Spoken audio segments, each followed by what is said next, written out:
अरे पहेली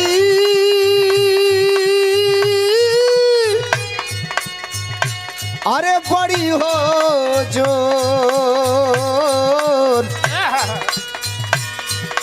अजहिया से गईले कन्हैया आहे छछकल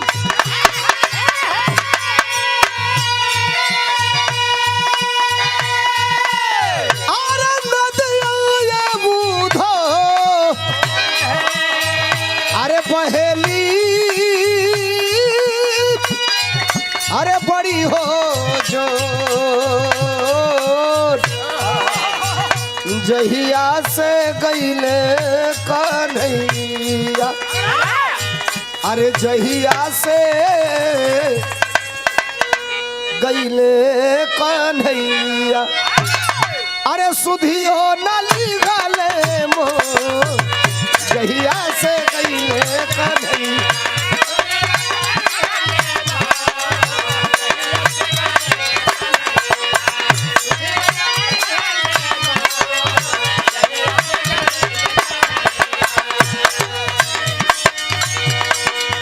जिए के तजिया तानी देखल जाओ कितना दर्द बा जिए के तजिया तानी सुझत नहीं खे दाना पानी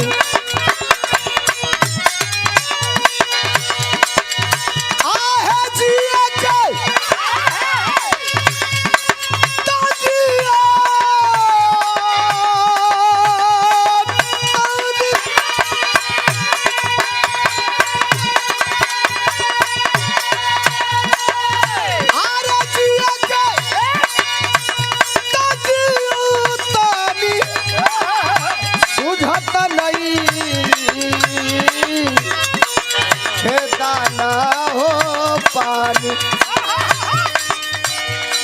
कैसन वाले गैया रे बछरुआ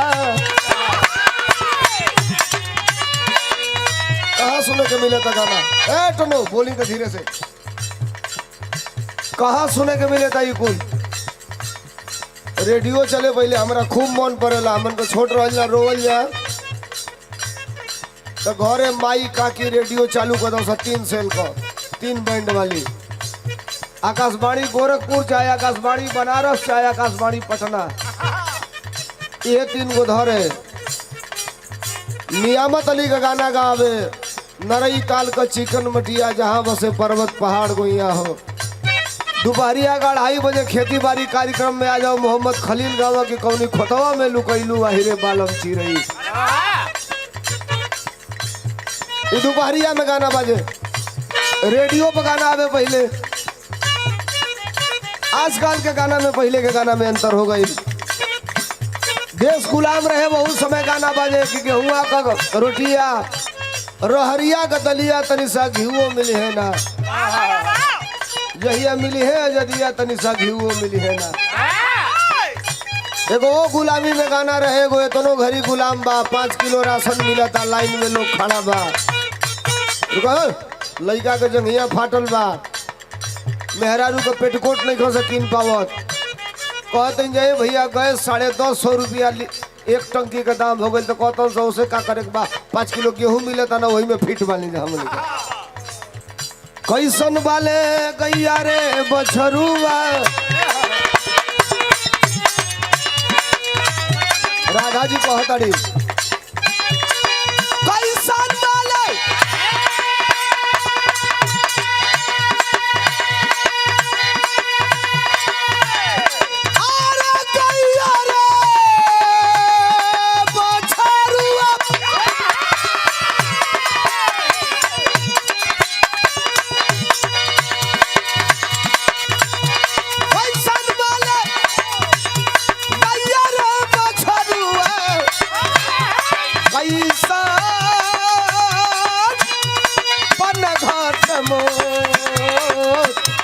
जहिया से गईले हो कन्हैया जहिया